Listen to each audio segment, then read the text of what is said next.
दोस्तों नमस्कार। स्वागत है आपका हमारे इस यूट्यूब मंच पर। दोस्तों, बिहार की सियासत अब एक दिलचस्प मोड़ पर पहुंचती हुई दिखाई दे रही है, लेकिन क्या वाकई ऐतिहासिक ब्लंडर कर दिया है? ऐतिहासिक ब्लंडर, जी हां, हिस्टोरिक ब्लंडर शब्द का इस्तेमाल 25 साल पहले कॉमरेड ज्योति बासु ने एक इंटरव्यू में किया था। और वो किस घटना के लिए किया था? तो दरअसल 29 साल पहले की कम्युनिस्ट पार्टी की, सीपीएम की पोलित ब्यूरो की एक ऐतिहासिक भूल के लिए किया था। उनकी पोलित ब्यूरो ने कम्युनिस्ट पार्टी को सरकार में शामिल होने और ज्योति बसु को प्रधानमंत्री बनने से रोक दिया था। उसे ही ज्योति बसु ने ऐतिहासिक ब्लंडर कहा था, ऐतिहासिक भूल कहा था। लेकिन क्या बिहार में आज महागठबंधन ने ऐतिहासिक भूल कर दी है?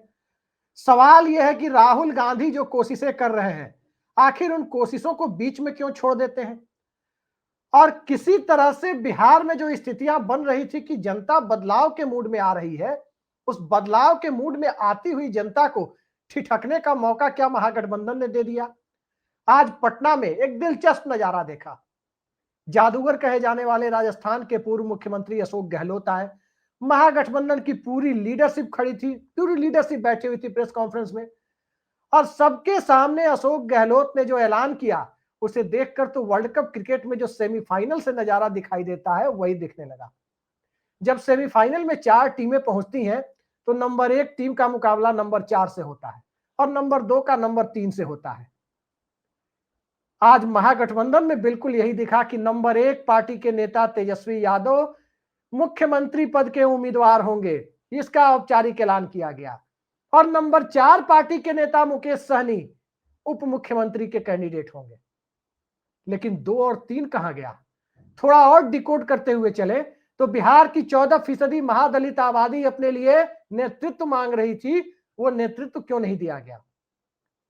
क्या उन वोटर्स को मजबूर किया जा रहा है कि नीतीश कुमार के पाले में बने रहे?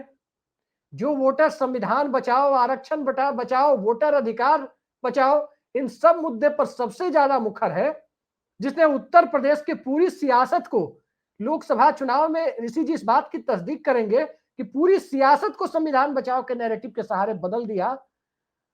उस वोटर को बिहार में नेतृत्व का हिस्सा बनाने में महागठबंधन चूक कर गया या ब्लंडर कर गया? और पटना की आज की पूरी कवायद का मकसद क्या था? इन सब पर चर्चा हम करेंगे ऋषि जी से। आप सबकी डिमांड थी ऋषि जी का क्यों नहीं आ रहे, ऋषि जी क्यों नहीं आ रहे, लेकिन ऋषि जी आज से रेगुलर आपके बीच में रहेंगे, चुनाव तक आगे भी रहेंगे। लेकिन पहला सवाल ऋषि जी, सबसे पहले हम सवाल के पहले आपका स्वागत करें अपने दर्शकों के सामने। और इस स्वागत के बाद मुझे वो डायलॉग याद आ रहा है गंगा जल मूवी का, भारी मिस्टेक हो गया, एकदम ब्लंडर हो गया। क्या वाकई बिहार में आज वही हुआ है? कांग्रेस पार्टी ने तो अब प्रखंड को प्रदेश अध्यक्ष बनाया था राजेश राम को, सकारात्मक संदेश दलितों में गया था। लेकिन उस सकारात्मक संदेश को नतीजे में बदलने के लिए जो मास्टर स्ट्रोक खेला जाना चाहिए था, क्या चूक आज हो गई है? बिल्कुल बिल्कुल अभिषेक जी, आपके बात से सहमत हूँ। ब्लंडर मिस्टेक हुआ है। आपने ठीक है, आपने आज पूरे पूरे दिन का एक नैरेटिव बनाने का प्रयास किया है कि ठीक है, महागठबंधन की तरफ से तेजस्वी यादव ही मुख्यमंत्री का चेहरा होंगे, मुकेश सहनी डिप्टी सीएम होंगे, एनडीए की तरफ से कौन होगा। यह बात यहाँ तक सही है कि आपने नैरेटिव क्रिएट किया है, अब गेंद एनडीए के पाले में है। लेकिन यदि आप पूरे सीन को देखें तो दो तीन चीजें ऐसी हैं, उसको ब्लंडर नहीं महा ब्लंडर मैं कहूंगा। ताजा प्रेस कॉन्फ्रेंस हो रही थी, उसमें तेजस्वी यादव के अलावा कोई भी नेता महागठबंधन के, चाहे वो राहुल गांधी हो, मल्लिकार्जुन खड़गे हो, राजेश राम हो या लेफ्ट के किसी नेता का फोटो तक नहीं था। दूसरी बात, आपने बिल्कुल सही कहा, महादलित जो 14% है बिहार में, और यादव वोटर की महादलित बराबरी जो पर है है। बराबरी पे है। जब 14% यादव वाले मुख्यमंत्री हो सकते हैं, तो 14% के आसपास जो हमारे महादलित भाई हैं, क्या उनको रिप्रेजेंटेशन नहीं दिया जा सकता था? और कितना सुंदर एक सामाजिक गठबंधन होता, एक सोशल इंजीनियरिंग होता कि आपके पास तेजस्वी यादव जैसा चेहरा, मुकेश सहनी को भी आपने डिप्टी सीएम घोषित कर दिया, और किसी एक महादलित समाज से आने वाले व्यक्ति को आप यह घोषणा करते कि महादलित समाज से आने वाले व्यक्ति डिप्टी सीएम होंगे, और उसमें राजेश राम से बेहतर कोई चेहरा नहीं हो सकता था। ये मैं पूरे कॉन्फिडेंस के साथ कह रहा हूं। तो कहीं ना कहीं जो सामाजिक समीकरण, सोशल इंजीनियरिंग करने की जरूरत थी, उसमें चूक होते हुए दिख रही है। और जो हम सवाल उठा रहे हैं, इससे पहले वाले किसी चैनल पे मैं था, मैंने भी ये सवाल उठाया, वही सवाल आप बीजेपी उठा रही है। तो कहीं ना कहीं अभिषेक जी, मैं आपके बात से सहमत हूं, ब्लंडर नहीं महा ब्लंडर हुआ है। आपने अपने सामाजिक आधार को बढ़ाने के बदले उसको समेटने का काम किया है। ठीक है, आज के प्रेस कॉन्फ्रेंस के बाद आपके घर ऑर्डर में दिख रहे हैं, लेकिन बिल्कुल ऑर्डर में नहीं है। फ्रेंडली फाइट क्या होता है? फ्रेंडली फाइट क्या होता है, मैं पूछना चाहता हूं अशोक गहलोत जी से, मैं पूछना चाहता हूं तेजस्वी यादव से। राजनीति में राजनीति राजनीति में फाइट कभी फ्रेंडली नहीं होता है। तेजस्वी यादव कह रहे थे कि मैं ट्रिपल सी से नीतीश कुमार का नकल करते हुए थोड़ा आज दिखे, ट्रिपल सी से समझौता नहीं करूंगा। तो नरकटियागंज में आपने क्या किया है? दीपक यादव कौन है? दीपक यादव वही हैं जो कुछ दिनों पहले, आपने भी वो फुटेज देखा होगा, तलवार भाजते हुए नजर आ रहे थे। किस कौम को टारगेट करते हुए वो तलवार बांट रहे थे? क्या क्या क्या क्या नहीं कहा उस कौम के लिए, मैं उस शब्दों को दोहराना नहीं चाहता हूं। और दूसरी तरफ आप कहते हैं कम्युनलिज्म से मैं समझौता नहीं करता हूं, और कम्युनलिज्म को तार तार करने वाले मतलब हिंदू मुस्लिम एकता को तार तार करने वाले व्यक्ति को आपने वहां से नरकटियागंज से आपने अपना उम्मीदवार बनाया है। और आपके बात से सहमत हूँ, कांग्रेस के जो उम्मीदवार हैं बहुत मजबूत उम्मीदवार हैं। वह सोशल इंजीनियरिंग देखिए, मुस्लिम ब्राह्मण और अन्य जातियों का जो कॉम्बिनेशन है, जो महागठबंधन के जो एक तरह से घोषित उम्मीदवार हैं शाश्वत केदार, वो एक मजबूत उम्मीदवार है, चुनाव जीत सकते हैं। लेकिन आपने क्या किया? फ्रेंडली फाइट की घोषणा वहां भी कर दी। आपने ऐसे एक व्यक्ति को टिकट दे दिया जिन पे ये आरोप है कि वो हिंदू मुस्लिम का जो मतलब एक सामाजिक समरसता, उसको तोड़ने का काम उन्होंने पूर्व में किया है, और उस व्यक्ति को आपने टिकट दे दिया। तो कहीं ना कहीं एक तरफ आप ये दिखाना चाहते हैं, एक तरफ आप लीड लेना चाहते हैं कि एनडीए से हम लीड लेना चाहते हैं। कल भी आपने प्रेस कॉन्फ्रेंस किया, बहुत अच्छा किया। आपने 1,36 लाख जो है जीविका दीदी, उनको टारगेट करते हुए ये घोषणा की कि जब सरकार में आएंगे तो 30,000 सैलरी और उनकी नौकरी को अस्थायी कर देंगे। आज भी आप नैरेटिव चुराते हुए दिखे, लेकिन नैरेटिव में ब्लंडर तब हो गया जब आपने महादलित समाज को एक तरह से दरकिनार कर दिया। और महादलित समाज, मैं ग्राउंड पे हूं, मैं हर एक विधानसभा वाइज जा रहा हूं, महादलित समाज एक लीडरशिप खोज रही है। नो डाउट चिराग पासवान अपने पासवान समाज के नेता है। आज आपने 29 सीटें क्यों दी है? एनडीए ने चिराग पासवान को 29 सीटें क्यों दी है? क्योंकि उनके समाज उनके साथ मजबूती के साथ खड़ी है। उसी तरह महादलित समाज के कोई बड़ा नेता नहीं है। ठीक है, जेडीयू में सुनील कुमार है, लेकिन सुनील कुमार को आपने मंत्री बना दिया, उससे बड़ा कोई चेहरा तो उनको मतलब आप जिम्मेदारी दिया नहीं।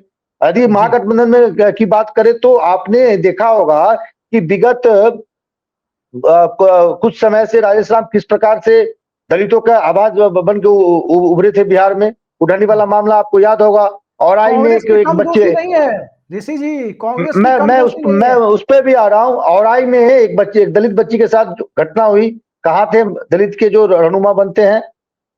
लेकिन एक उभरते हुए नेता को इस प्रकार से दबाना।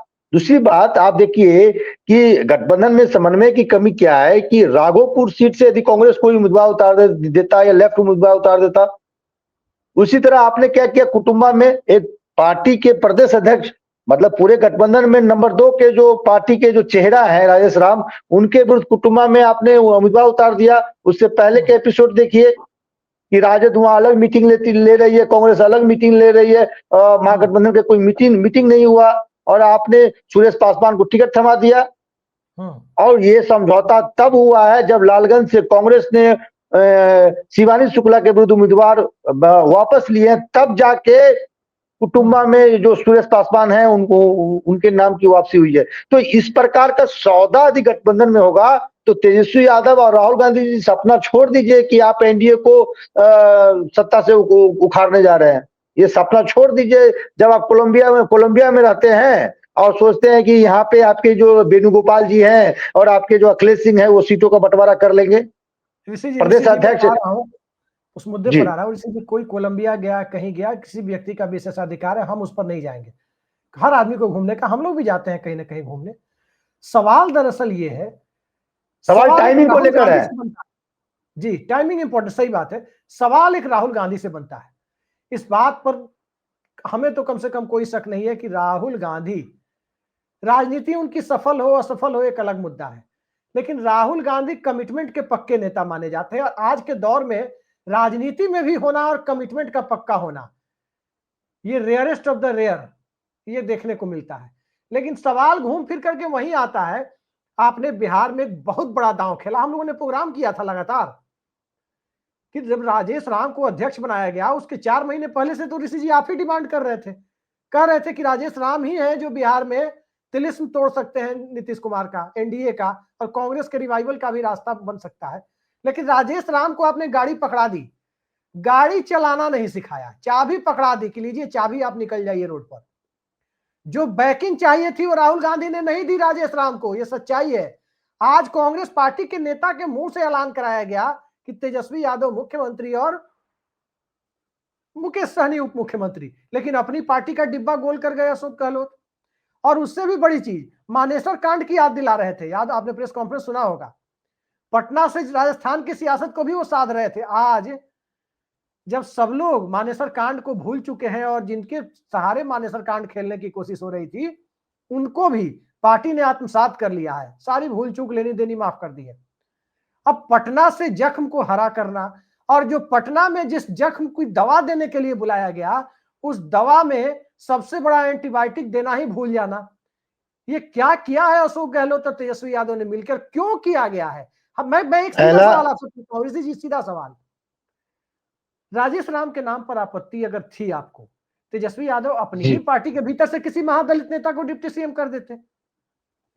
आखिर महादलित को, देखिए साफ बात कहने में कोई दिक्कत हमें नहीं है, चाहे हमारे दर्शकों में कुछ लोग नाराज हो खुश हो, भारतीय जनता पार्टी से महादलितों की एक शिकायत हो सकती है और वाजिब है, उनके नेता संविधान बदलने की बात करते हैं।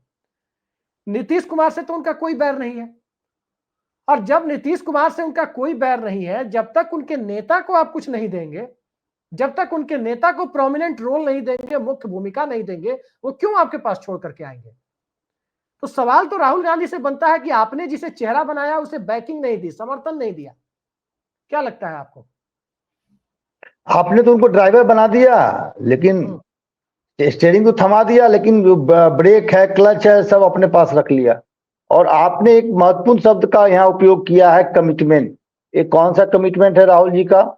राहुल जी चुनाव से पहले अनिल जय हिंद जो हैं उनके साथ मिलकर ईबीसी दलितों की बात कर रहे थे, संविधान बचाने की बात कर रहे थे। कितने ईबीसी को टिकट दिया है आप बता दीजिए? कांग्रेस की जो 60 या 61 लोगों की सूची है। 7 सम्मेलन राहुल गांधी ने ईबीसी के किए बिहार में, तो मैं वही कमिटमेंट, टिकट दिए गए, अरे 7 आपने कमिटमेंट की बात की तो मैं उसी पे आ रहा हूँ। राहुल गांधी की कमिटमेंट क्या थी कि ईबीसी दलित और ओबीसी से आने वाले लोगों को हम टिकट देंगे, नुमाइंदगी करेंगे। कितने ईबीसी को टिकट दिया? 36% है ईबीसी बिहार में। यही हाल बीजेपी का है। बीजेपी यदि जेडीयू उनको कहीं पीछे ना छोड़ दे, यदि पीछे छोड़ देती है, उसका कारण ईबीसी को कहीं ना कहीं ईबीसी को दरकिनार करना भाजपा के लिए भी मानना पड़ेगा। भाजपा ने आधे टिकट अपर कास्ट को दिए हैं। नहीं तो आपको वोट चाहिए। देखिए ईबीसी तो महागठबंधन को जनरली वोट करते नहीं है, वोट करते हैं बीजेपी को। तो बीजेपी को ईबीसी का वोट चाहिए, लेकिन ईबीसी समाज से आने वाले लोगों को रिप्रेजेंटेशन नहीं देंगे। आज देखिए बीजेपी की सूची देखिए तो रामेश्वर चौरसिया जैसे बड़े नेता का आपने टिकट काट दिया। क्यों काट दिया? आपको चौरसिया समाज का वोट चाहिए और टिकट देंगे किसी और को। चलिए उपेंद्र कुशवाहा को देंगे जो वहां के हैं भी नहीं। चलिए मैं बीजेपी की बात छोड़ रहा हूं, मैं आपका जो सवाल मूल सवाल उस पर आ रहा हूं कि कमिटमेंट की बात है तो फील्डिंग लगाए आप ईबीसी दलितों का और टिकट दिए जनरल कास्ट को। ये कौन सा कमिटमेंट है? कमिटमेंट की जो मैं बात करूं तो आपने प्रदेश अध्यक्ष बनाया राजेश राम को और पावर दिया आपने वेणुगोपाल और अखिलेश सिंह को। राजेश राम का टिकट वितरण में कितना चला है कहने की जरूरत नहीं है। तो ये तमाम चीजें हैं, और जो पार्टी मैं बार बार कहता हूं, इससे बड़े बड़े पत्रकार जो हैं सहमत हैं, राजद और लालू यादव और तेजस्वी यादव तीनों यह चाहते हैं कि कांग्रेस का साथ हो, लेकिन कांग्रेस मजबूत ना हो। और ये राहुल गांधी या केसी वेणुगोपाल को ये समझ में नहीं आता है क्या, प्रियंका गांधी को समझ में नहीं आता है क्या कि राजद को आपका साथ भी चाहिए। और आज का जो प्रेस कॉन्फ्रेंस है, मुझे उस पर हंसी आ रही थी कि गहलोत लीड कर रहे थे और अपने ही पार्टी के पूरे पूरे सिनेरियो को उन्होंने गोल कर दिया। और दूसरी तरफ तेजस्वी यादव से भी सवाल है कि आप सीएम बनने का सपना देखते हैं, बड़े भाई की भूमिका में बिहार में, तो थोड़ा दिल बड़ा कर लेते, कह देते कि भाई कांग्रेस से आने वाले राजेश भाई को हम डिप्टी सीएम बनाएंगे, यह मैं घोषणा करता हूं। तेजस्वी यादव को बड़ा दिल दिखाना होगा। आपको कभी कन्हैया से प्रॉब्लम हो जाता है, कभी आपको पप्पू यादव से प्रॉब्लम हो जाता है, कभी XYZ किसी XY से प्रॉब्लम हो जाता है, कभी ABC से प्रॉब्लम हो जाता है। भाई इतना छोटा दिल करके आप बड़ा नेता नहीं बन सकते हैं। बड़ा नेता वही है जो लीडर पैदा करता हो। जी बिल्कुल बिल्कुल। तो कहीं ना कहीं मुझे, हालांकि मैं इस बात से सहमत हूं कि तेजस्वी यादव ने आज का पूरा नैरेटिव सेट कर दिया है, सिर्फ बिहार का ही नहीं पूरे हिंदुस्तान के राजनीति का। लेकिन यदि इसमें ऐसी समाज का रिप्रेजेंटेशन होता तो अभिषेक जी, तो तीन ही कुछ और होते। जी ऋषि जी, एक घटना याद आ रही है और उसी से जुड़ा हुआ सवाल मैं बिहार के संदर्भ में आपसे पूछना चाहूंगा। बाबरी विध्वंस 1992 में हुआ था, सबको याद है। सरकार बर्खास्त की गई थी उत्तर प्रदेश में भाजपा की, और चुनाव हुए थे विधानसभा के। उस वक्त बाबरी विध्वंस के बाद तो बीजेपी का चुनावी हिंदुत्व सर चढ़कर बोलना चाहिए था, देखा जाए तो। लेकिन उस वक्त एक अलायंस हुआ, उस अलायंस का एक नारा गूंजता था, मिले मुलायम कांसी राम, हवा में उड़ गए जय श्री राम। ये उनका नारा था, हम इस तरह के शब्दों का प्रयोग नहीं करते। लेकिन मिले मुलायम कांसी राम वाले नैरेटिव ने उत्तर प्रदेश का चुनाव भाजपा से छीन लिया था। वही था, मिले मुलायम कांसी राम के नैरेटिव में था क्या? यादव और दलित और अल्पसंख्यक वोटों की एकजुटता थी। आज यदि बिहार में राजेश राम कांसी राम की जगह राजेश राम दिखते, मुलायम सिंह यादव की जगह तेजस्वी यादव जैसे दिख रहे हैं, तो क्या आपको नहीं लगता था कि मिले मुलायम कांसी राम की जगह मिले तेजस्वी राजेश राम का नारा बिहार में गूंजना शुरू हो जाता? अरे बिल्कुल, आप देखिए Abhishek ji, of the record Congress के नेताओं से बात कीजिए, आपको ये पता चलेगा कि कांग्रेस के ही कुछ नेता राजद के नेताओं के साथ मिलकर कांग्रेस की कुछ बड़े नेताओं को हराने का प्लान बनाए हुए। ये कांग्रेस को नहीं दिख रहा है क्या? अब कहने की जरूरत नहीं है, मैं नाम नहीं लेना चाहता हूं। कई हमारे मित्र हैं कांग्रेस में, कई हमारे मित्र हैं राजद में, वो ऑफ द रिकॉर्ड पूरा दिल खोल देते हैं, दिल खोल के बोलते हैं कि भैया ये सीन है। तो ऐसे यदि समन्वय होगा, ऐसा केमिस्ट्री होगा अपने घटक दलों के बीच में, अपने नेताओं के बीच में, कैसे आप अमित शाह नरेंद्र मोदी को चैलेंज करेंगे? नरेंद्र मोदी अमित शाह और संघ को। और आप बीजेपी से कम सीखिए, जो पॉजिटिव चीजें सीखिए। देखिए अमित शाह कैसे 3 दिनों तक डेरा डाले हुए थे, और जो जो जो जो एक तरह से बागी बने हुए थे पार्टी में, उनको बुलाया, साम दाम दंड भेद का फॉर्मूला अपनाते हुए अमित शाह ने समझाया कि भाई लाइन पे आ जाओ, नहीं तो फिर लाइन पे ला दूंगा। अमित शाह के पास क्यों है ऋषि जी, राहुल गांधी क्यों चुप है? यही तो सवाल है, राहुल गांधी क्यों चुप है? 2 कदम आगे, 3 कदम आगे बढ़ के 2 कदम पीछे हो जाते हैं। राहुल गांधी के पूरे राजनीतिक जीवन को देखिए, जब राहुल गांधी किसी नए चीज को पकड़ के आगे बढ़ते हैं, तो पत्रकारों को भी ये उम्मीद होती है कि राहुल गांधी अब कुछ नया करने जा रहे हैं। SIR मुद्दे पे जिस प्रकार से राहुल गांधी ने आम आवाम, खासकर बिहार के आम आवामों का अट्रैक्शन अपनी ओर मतलब खींचा, वो टेम्पो आपको दिख रहा है क्या? आप भी बिहार से हैं, आपको भी मतलब सैकड़ों लोगों से डेली बात होती है, वो टेम्पो है क्या? अभी बताइए आप मुझे। और ये आप समझ लीजिए कि मुकेश सहनी को डिप्टी सीएम बनाए, और इस ख्वाब में आप हैं कि मलाओं का वोट, मलाओं में भी कई सब कास्ट हैं, केवट हैं, आपको बहुत से ऐसे बिंद है, बहुत बहुत से ऐसे हैं।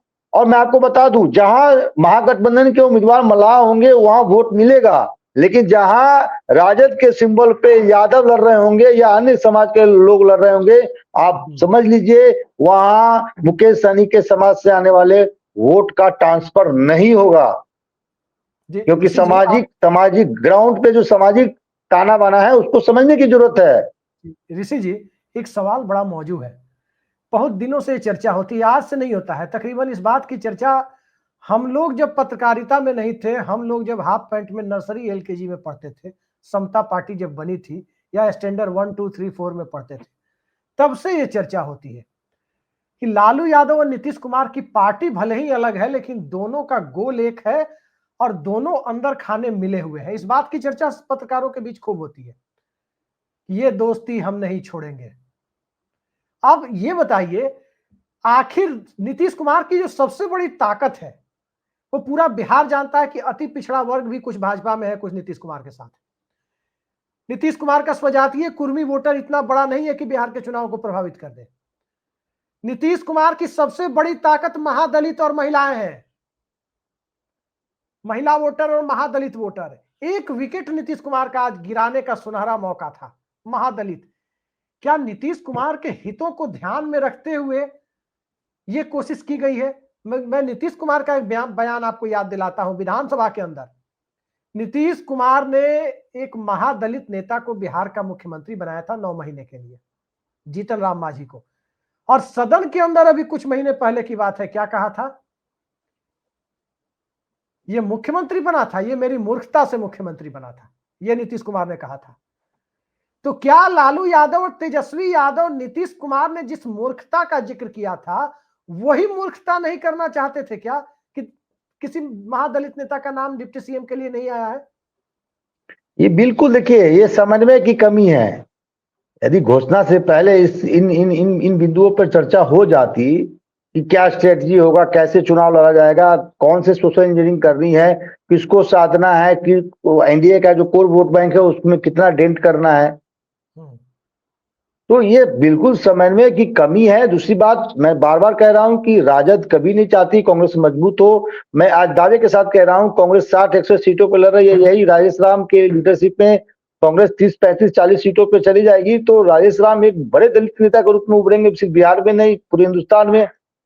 क्या ये चीज तेजस्वी यादव पचा पाएंगे? एक पप्पू यादव को तो पचा नहीं पाते हैं, एक हारे हुए कन्हैया को पचा नहीं पाते हैं, तो एक बड़े दलित नेता को पचा पाएंगे क्या? तो सवाल ये उठता है कि जब इस प्रकार का बड़ा दिल नहीं दिखाइएगा तो मुख्यमंत्री का भी सपना छोड़ दीजिए। 32% से आप चुनाव जीतेंगे नहीं, वही 50-30-40-50 तक आप अटक जाएंगे जी। हो सकता है नीतीश कुमार के साथ मिलके आप डिप्टी सीएम बन जाए। सीएम तो देने वाले हैं नहीं नीतीश कुमार।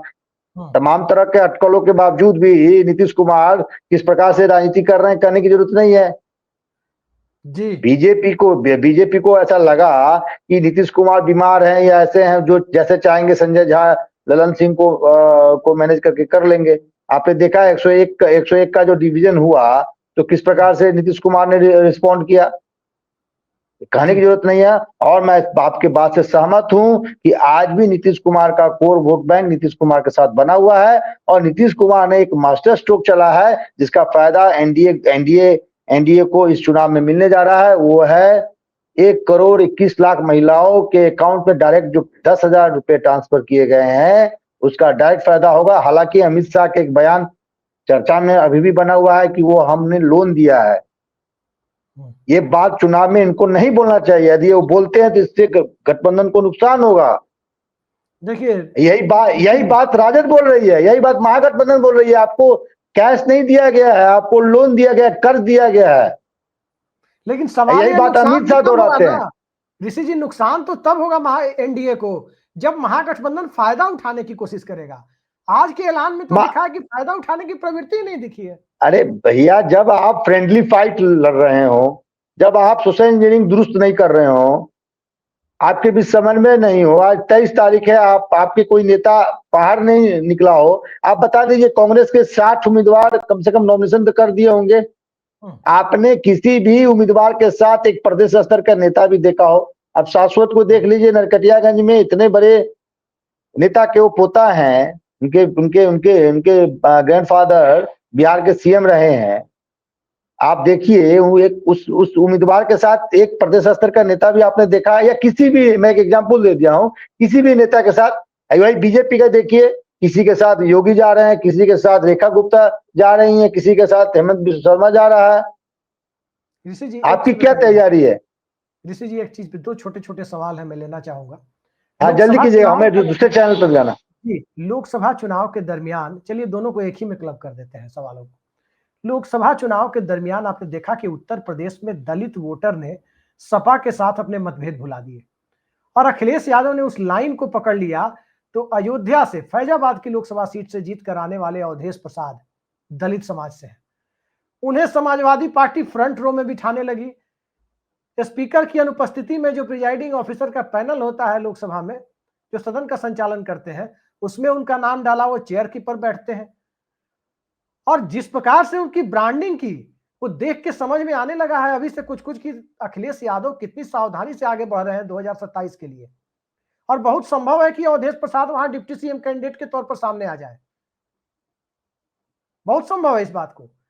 बिहार में तेजस्वी यादव ने ऐसा क्यों नहीं किया? और इसी के साथ जुड़ा हुआ दूसरा सवाल यह है, क्या फैसले लालू यादव ले रहे हैं या फैसले वाकई सबकी सामूहिक सहमति से लिए जा रहे हैं? क्योंकि मुझे नहीं लगता कि सामूहिक सहमति से फैसला होता तो राजेश राम या किसी दलित नेता के नाम पर कोई वीटो लगाने की हिम्मत भी रख पाता। क्या है मामला? एक बात मैं बताऊं, मुकेश सहनी को लेकर भी तेजस्वी यादव तैयार नहीं थे।